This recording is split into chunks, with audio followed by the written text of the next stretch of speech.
गुजरात दंगों की पीड़ित बिल्किस बानो के दोषियों की रिहाई का मामला तूल पकड़ता जा रहा है। इस मामले में बयानबाजी का सिलसिला भी तेज हो गया। गोधरा के बीजेपी विधायक ने दोषियों को ब्राह्मण और अच्छे संस्कार वाला बताकर विवाद की आग में घी डालने का काम किया तो 6000 लोगों ने सुप्रीम कोर्ट को चिट्ठी लिख दोषियों को वापस जेल भेजने की मांग की है।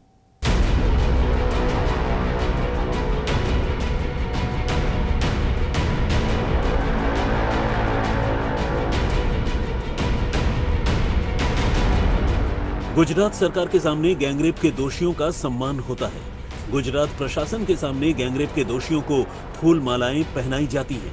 इन तस्वीरों को देखकर गुजरात की बिल्किस बानो के दिल पर क्या बीत रही होगी, जिन्होंने उसकी आबरू को तार तार कर दिया, उसकी पूरी जिंदगी बर्बाद करके रख दी। आज न सिर्फ उसके गुनहगारों को जेल से बाहर निकाला जाता है, बल्कि उनका सम्मान किया जाता है। ये कहां का इंसाफ है? ये कैसा न्याय है? ये तस्वीरें देखकर बिल्किस बानो के दोषियों को सजा सुनाने वाले निचली अदालत के जज, जो अब रिटायर हो चुके हैं, यूडी साल्वी से भी बोले बिना नहीं रहा जाता। आज तक से बातचीत करते हुए यूडी साल्वी कहते हैं, बिल्किस बानो केस के गुनहगारों को जेल से बाहर निकलने और इस पर मिठाई बांटे जाने, माला पहनाकर स्वागत किए जाने को लेकर कहा है कि ये सही नहीं है। एक बार जब उन्हें दोषी ठहराया गया और सुप्रीम कोर्ट ने भी दोष सिद्धि को बरकरार रखा, तो इसका मतलब है कि उन्होंने अपराध किया है। मैं कहूंगा कि ये बैड टेस्ट है, लेकिन क्या किया जा सकता है? रिव्यू कमेटी के लोग तो 22 लोग थे, भाजपा के एमएलए हैं, वो तो भाजपा ही हैं, तो वो तो करेंगे, इन लोगों की तायद करेंगे जो बिल्किस बानो का रेप किए। और गवर्नमेंट ऑफ इंडिया का एक सर्कुलर है कि 15 अगस्त के दिन उन लोगों को नहीं छोड़ना चाहिए जो रेप करते हैं, तो उसके खिलाफ भी भाजपा की गवर्नमेंट ने फैसला लिया। तीसरा, सीबीआई के इन्वेस्टिगेशन पर उन लोगों को सजा हुई। गुजरात का चुनाव जीतने के लिए भाजपा की सरकार ने पूरे देश के उन मुस्लिम महिलाओं का अपमान किया जिनका रेप हुआ है। बिल्किस बानो को सिर्फ मुसलमान होने के चश्मे से मत देखिए, ये एक इंसाफ का मुद्दा है। और हम भारत सरकार से, प्रधानमंत्री से डायरेक्ट हम ये डिमांड करते हैं कि उनका जो रिलीज ऑर्डर है उसको कैंसिल करके उन तमाम को जेल को भिजाया जाए।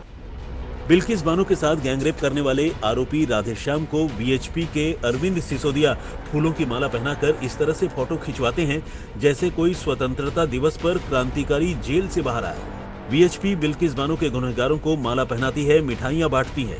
और गोधरा से बीजेपी के विधायक सीके राहुल जी बलात्कारियों को ब्राह्मण और संस्कारी बताते हैं। आखिर ये कहां का इंसाफ है? ये कैसा न्याय है? 2002 के गुजरात दंगों के इस मामले में दोषी कुछ लोग ब्राह्मण हैं जिनके अच्छे संस्कार हैं, और यह संभव है कि उनके परिवार की अतीत की गतिविधियों के चलते उन्हें फंसाया गया होगा। जो हमारे देश की कानून संविधान की धज्जियां उड़ा रहे हैं, और ये एमएलए है, बताइए, ये बीजेपी के एमएलए हैं, इनका जगह होनी चाहिए जेल में। पहले बड़ी बेशर्मी से बीजेपी विधायक बिल्किस बानो के गुनहगारों को ब्राह्मण और संस्कारी बताते हैं और बाद में मुकर जाते हैं।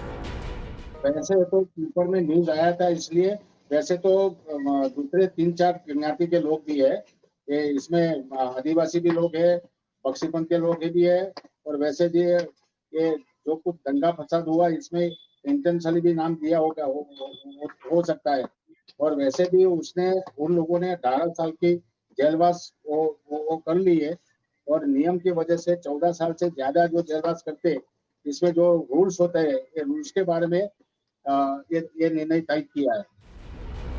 विधायक सीके राहुल जी गुजरात सरकार की बनाई उस समिति के भी सदस्य थे जिसने बिल्किस बानो से बलात्कार के 11 दोषियों को रिहा करने का फैसला किया।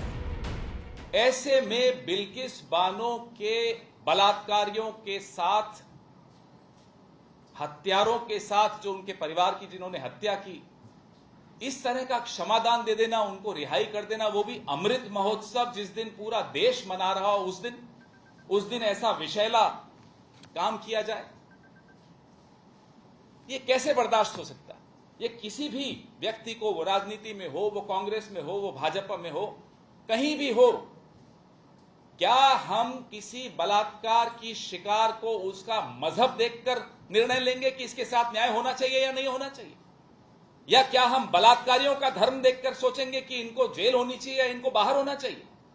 ये किस स्थिति में हम हिंदुस्तान को लेकर जा रहे हैं? और झूठ पर झूठ गुजरात सरकार ने यह निर्णय इन 11 अपराधियों को, बलात्कारियों को, हत्यारों को रिहाई का निर्णय क्या केंद्र सरकार की सहमति के बगैर लिया? 15 अगस्त को जब देश आजादी का अमृत महोत्सव मना रहा होता है, तब मां भारती की एक बेटी के 11 गुनहगार जेल से रिहा होते हैं। जी हां, 2002 के गुजरात दंगों के दौरान बिल्किस बानो का गैंगरेप हुआ था। बिल्किस बानो ने न्याय के लिए लंबी कानूनी लड़ाई लड़ी। आखिर 2008 में गैंगरेप के 11 आरोपियों को आजीवन कारावास की सजा सुनाई जाती है। बिल्किस की आबरू तो नहीं लौटी, लेकिन उसने इस बात पर सब्र कर लिया कि उसके गुनहगारों को सजा मिल गई। अब बिल्किस बानो का अतीत उसे फिर से आंसुओं के समंदर में धकेल रहा है। अहमदाबाद से गोपी घांघर के साथ आज तक ब्यूरो।